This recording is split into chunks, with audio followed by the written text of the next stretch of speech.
You ever build something so carefully, piece by piece, only to watch someone walk away like it meant nothing? That was my marriage. My name's Derek. Been working as a mechanical engineer since my mid-20s. I don't chase trends. I don't care about buzzwords. I believe in work that matters, even if it doesn't sparkle on a resume.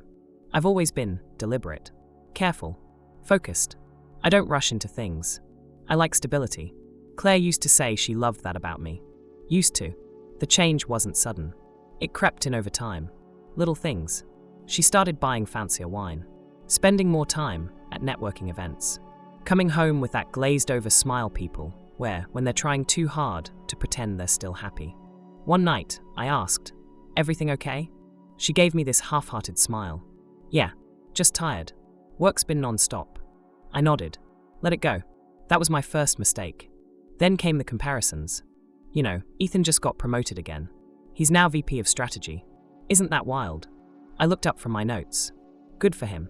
Does he actually do anything, or just write buzzwords on PowerPoint slides? She rolled her eyes. You always do that. Do what? Talk like everyone who wants more is just full of it. I don't think that. I just don't think success has to look like a damn TED Talk. That conversation ended with her heading to the bedroom and me staying up alone, watching cold coffee go colder. The night she finally said it, I can still hear the way her voice cracked. We were sitting at the kitchen table. She wouldn't look at me. "I can't keep doing this," she said. "Doing what?" I asked, already knowing. "This us. I feel stuck, Derek. You're brilliant, but it's like you've stopped dreaming." My chest went tight. "You mean because I'm not Ethan?" She flinched. "That's not fair. Isn't it?" Silence. "Is it him?" I asked straight out. She didn't deny it. Just let her eyes fall to the table. I nodded. That was all I needed. She packed her things over the weekend. Didn't cry. Didn't argue. Just said, "I hope one day you understand. You have potential, you just don't use it." "Good luck with your executive," I said calmly. "He's got enough ambition for both of you." She hesitated at the door. "I never wanted to hurt you. But you did it anyway," I said. And then she left. I stood there in the silence afterward, staring at the spot where her keys used to hang. The house felt too clean, too still. I sat down at my desk, staring at the shelves above. On the top one, in an old folder, was a project I hadn't looked at in 5 years. Too early, too risky, too ambitious. Claire always said I was afraid of big moves. Maybe she was right, but not anymore. After Claire left, I didn't talk to many people. I didn't go out. I didn't post some cryptic quote about healing on social media. I just worked. Most people assumed I disappeared. Some thought I was broken. But I wasn't sulking. I was building. There was a file. An old one, shoved deep in my garage drawer, under some tax documents and worn-out notebooks. A patent I'd written up 6 years ago. A modular thermal regulator. Boring name, I know, but it had real applications in data centers and energy systems. Back then, no one was interested. Now, with energy optimization becoming the next gold rush, it was gold. I dusted it off and updated the design. Pulled a few late nights in my garage, turning ideas into specs, specs into a prototype, and a prototype into a deal. I remember calling Jason, my old college buddy who now worked in startup acquisitions. "Derek?" he said, surprised. "Man, I thought you'd moved to the mountains or something." I laughed. "Not quite. I've got something for you to look at. Another gadget?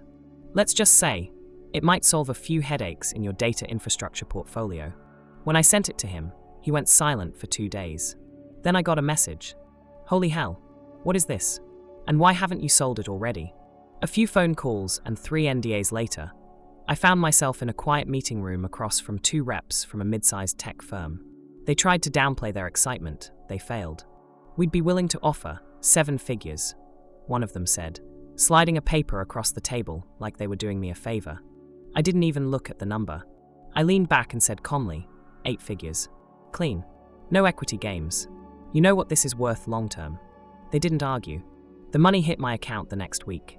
And suddenly, Derek the unambitious engineer was sitting on more money than Claire's shiny VP boy toy would see in his lifetime.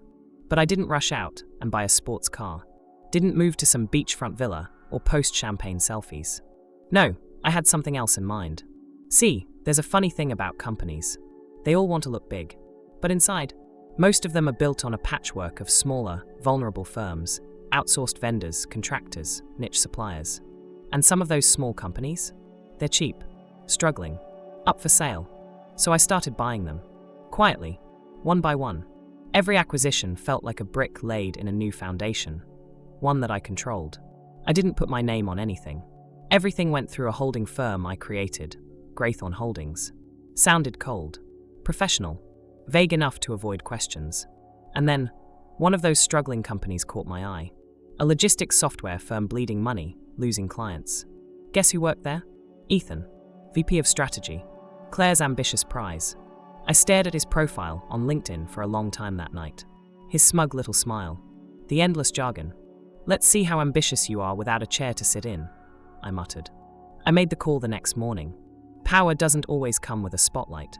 Sometimes it comes in silence, behind frosted glass and closed emails. Over the next few months, Graythorn Holdings became very active. I wasn't interested in headlines. I wasn't chasing unicorn startups. I targeted small, underpriced, overlooked firms, the kinds of companies too quiet to matter, until they did. Every purchase was precise. I didn't want noise. I wanted access to contracts, to platforms, to infrastructure. And with every acquisition, I inched closer to one name I hadn't forgotten. Ethan Carlisle. I'd been tracking his movements from a safe distance. His new role? VP of Strategic Partnerships at a crumbling logistics software firm called Nexera, owned by a larger umbrella company. Nexera had once been promising. Now it was bleeding cash, losing clients, and leaking talent. Ethan, from what I could see, was doing his best to keep the lights on. His LinkedIn posts became more desperate, more thought leader, nonsense, less actual content. Classic move when the ship's sinking. Shout louder and hope no one notices the water. Then came the window I was waiting for. Nexera was being quietly offered up for acquisition. Internal restructuring, potential write-off, hush-hush deal. I didn't hesitate. Through Graythorn, I submitted a discreet offer. No fanfare, no bidding war. Just cold numbers and a fast timeline. They accepted within 2 weeks. Desperation's a hell of a negotiator. I signed the papers in a quiet room on a Wednesday afternoon. Rain tapped against the windows. Just a deep, steady breath. Nexera was mine. But I didn't walk in like a cowboy. I let it breathe. Let them wonder. A memo was sent to staff. As of today, Nexera has officially joined the Graythorn Holdings portfolio. The new owner will not be revealed at this time. All operations continue as normal. The silence drove them crazy. Internal Slack threads buzzed. Who bought us? Private equity? A rival? Why so secretive? Ethan, of course, had opinions. According to an insider I'd hired weeks earlier, he started holding impromptu meetings, trying to look like the leader the company now needed. "We don't panic," he told his team. "We adapt. Whoever this buyer is, we'll impress them." I smiled when I heard that. I didn't need to be impressed. I needed him comfortable, thinking he was still in control. I started attending strategy meetings under a different name, via muted Zoom calls. Just a black screen with the label, Investor Liaison GH. They never saw my face. Ethan talked a lot during those meetings. He had ideas. Big ones. None of them good. I took notes. I waited. Because this wasn't just about taking his job. This was about letting him build his little empire. So I could take it from him in one clean move. I waited exactly 42 days after the acquisition to make my entrance. It was a quarterly strategy meeting. The kind where people wear ties just to look important over Zoom. But this one was in person, at Nexera's downtown office top floor. I arrived 5 minutes early. Not fashionably late. Not dramatically last. Just early enough to remind them who owned the clock now. The receptionist froze when she saw my name on the guest list. "Oh, Mr. Hale, of course. Right this way." The way she said it, Mr. Hale, like she already knew I wasn't just another investor. When I stepped into the boardroom, every chair was already filled. Ethan was at the head of the table. Of course he was. He didn't recognize me at first. It had been a while. I'd lost a bit of weight, swapped out the hoodies for a dark blazer, grew some stubble. But mostly, I think he didn't recognize me because in his world, I wasn't supposed to be the one walking into his room with that kind of presence. He stood up, gave a smirk, extended a hand. "You must be the Graythorn liaison. Ethan Carlisle, VP of Strategy." I didn't take his hand. I just looked around the room and said calmly, "Take your seats." A hush fell immediately. People glanced at each other, unsure. I walked to the other end of the table, opposite Ethan, and placed a slim black folder in front of me. Then I looked up and locked eyes with him. "That won't be necessary," I said. "This isn't a strategy meeting." He frowned. "I'm sorry, Hu. You really don't recognize me." I almost laughed. "That's all right. You never looked at people unless they had something to offer you." His face twitched. "Derek Hale," I said slowly, "owner of Graythorn Holdings, and, as of 6 weeks ago, Nexra." The silence was surgical. Someone in the back muttered, "Oh shit," under their breath. Ethan's face dropped half a shade, then flushed red. He tried to gather himself. "Okay. Wow. I didn't realize you were involved at that level." "I am now," I said. "And I've reviewed your performance, Ethan." He straightened up like a man reaching for whatever pride he had left. "Look, I know things have been rocky, but I've been working with the team to reposition us. If you give me the opportunity to lay out my..." I raised a hand. "Just once." He stopped mid-sentence. I leaned forward slightly, looked him in the eye, and said, "You're done here." That was it.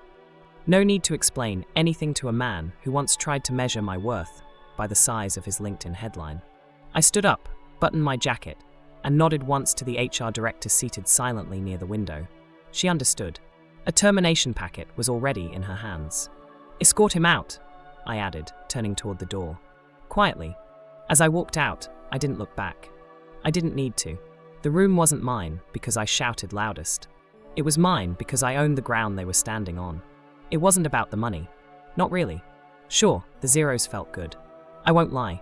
I went from late-night ramen to wine pairings I couldn't pronounce. But if I'd only wanted wealth, I could have cashed out and disappeared years ago.